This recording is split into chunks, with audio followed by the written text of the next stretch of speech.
সভাপতি তাৰপিছত বিভিন্ন পৰ্যায়ৰ আমন্ত্ৰিত ব্যক্তিসকল আৰু সন্মুখত থকা এই অঞ্চলৰ সমূহ ৰাইজ, মই পোনপ্ৰথমে ধন্যবাদ জ্ঞাপন কৰিছোঁ যে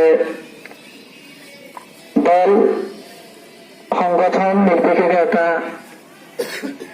ঐক্যবদ্ধ হোৱাৰ বাবে যে আজি মিটিং অনুষ্ঠিত কৰিছে তাৰ বাবে ধন্যবাদ জ্ঞাপন কৰিছোঁ।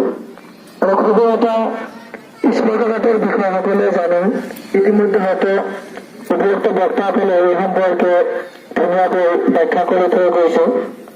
তো মই ব্যক্তিগতভাৱে প্ৰতিশ্ৰুতি দিওঁ, মই সকলো আন্দোলন তথা বিভিন্ন কাৰ্যসূচীত হয়তো অংশগ্ৰহণ কৰি এই সমষ্টি বৰপেটা জিলাৰ লগতেই বাহাল থকাৰ কাৰণে মোৰ তৰফৰ পৰা যিমানখিনি চেষ্টা সেইখিনি মই অব্যাহত ৰাখিম আৰু সকলো ব্যক্তিৰ সহায় সহযোগিতা নিশ্চয় প্ৰয়োজন হ'ব। কিন্তু মই বিশেষ ক'ব নিবিচাৰোঁ, মই যিখিনি কৈছোঁ তাত ভুল হোৱাৰ ক্ষমা বিচাৰোঁ। মোৰ কোৱা কথা ইমানতে